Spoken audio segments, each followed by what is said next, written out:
Trudy Mason sitting in for Aaron on Montreal Now this week, and I'm very pleased to welcome back to our airwaves the man who always has the right chemistry, the host of the Dr. Joe Show, Sundays at 3 p.m. on CJAD 800, Dr. Joe Schwarz, also the director of the McGill Office for Science and Society. Hi, Dr. Joe.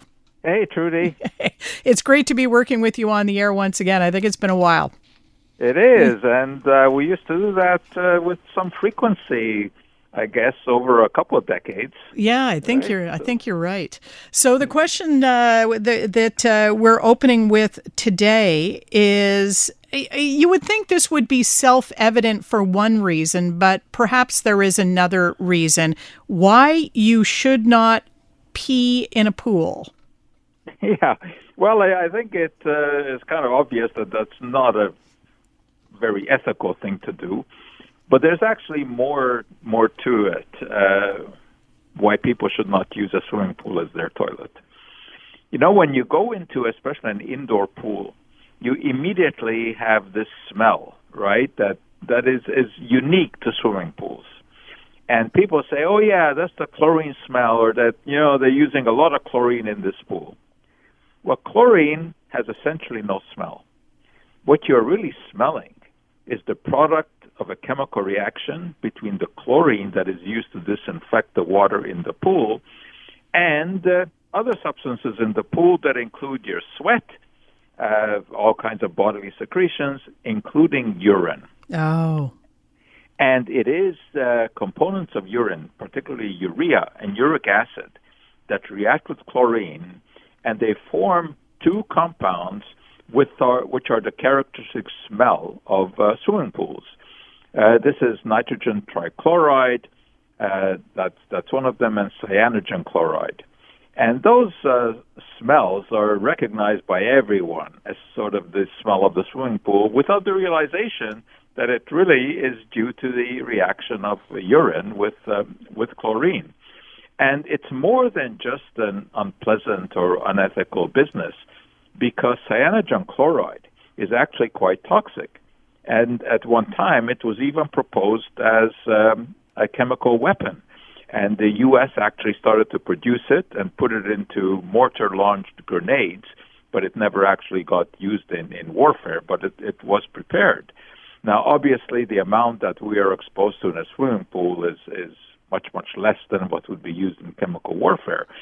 But there are people, of course, who are exposed quite significantly because they swim hours in chlorinated water, and those are the competitors, who can practice for up to 4 hours a day in pools. And there have been studies showing that there's an increased frequency of asthma and other respiratory diseases in competitive swimmers. And that is because of the chemicals produced by reaction with sweat and urine with chlorine. And obviously the message has gone out to swimmers not to pee in the pool, which they used to do with quite some reckless abandon, as Michael Phelps told us in an interview. He said that he never got out of the pool when he felt the urge to pee. But indeed, you should get out of the pool because it does produce these compounds that certainly are not things that we should be inhaling. But also, it's very interesting to note that when you experience that typical swimming pool smell, you're not experiencing chlorine, which is the common misconception. You are experiencing compounds that are the result of a reaction between chlorine and sweat and urine in the water. And the sweat also means that you should take a shower before going into the pool to get off any sweat that you might have had before that could then react with chlorine. A lot of the pools you go into do have that sign-up shower before entering the pool. I don't know how many people actually do that. I would think that exposure to those chemicals, Dr. Joe, might also be an occupational hazard for professional lifeguards. It is. It is for someone who sits there, for hours a day monitoring. Certainly, that's a very good point. Yeah, they would be at somewhat increased risk.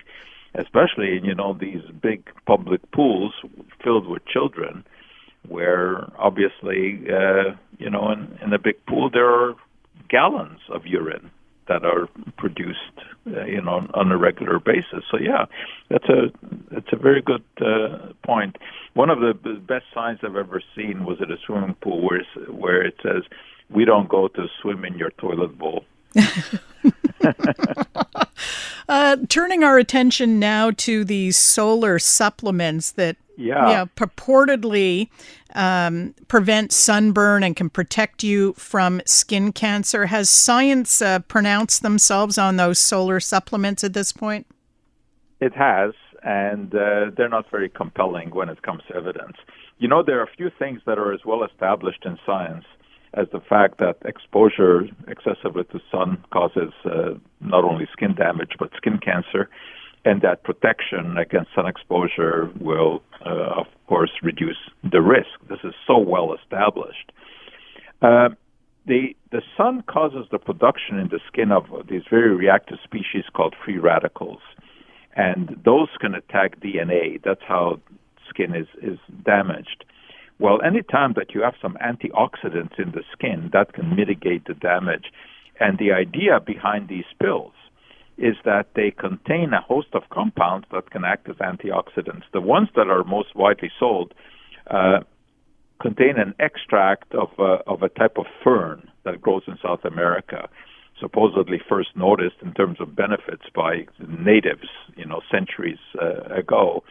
And these extracts contain a number of compounds we call polyphenols, which have antioxidant activity. So, in theory, it's possible that taking these orally, they could migrate to the skin where they could mitigate the activity of these free radicals. And that actually is possible because of some studies that have been done in laboratory studies, in cultured cells and in animals. But that's a long way from demonstrating efficacy in humans. The only way we can do that is with clinical trials, where you take people and give them this supplement and see whether or not you can measure any skin damage when they are exposed to ultraviolet light. And those studies have been done, mostly funded by the manufacturer. But the results are let's just say, shady. There's nothing compelling. I think if there's any benefit to be had from these extracts of the fern, it would be if they're incorporated into lotions or sunscreens that you put on the skin, not if they are taken internally. But I guess to give some credit to the promoters of these things, in their advertising, they always say that it should be done in conjunction with applying a sunscreen to the skin. So, they don't say that just swallowing these pills will protect you. So the evidence for these solar defense supplement pills is pretty thin. And really the best way to protect your skin from excessive sun exposure is not to be exposed in the first place. Well, stay in the shade, wear hats, and of course use sunscreens. And I'd be very skeptical about these solar defense supplement pills. All right, Dr. Joe, some good advice. Don't pee in the pool. Don't rely on solar supplements to protect your skin. Thanks very much, Dr. Joe. Nice speaking with you, Trudy. You too. Dr. Bye. Joe Schwarz, host of the Dr. Joe Show, The Right Chemistry. You can hear it Sundays at 3 o'clock on CJAD 800.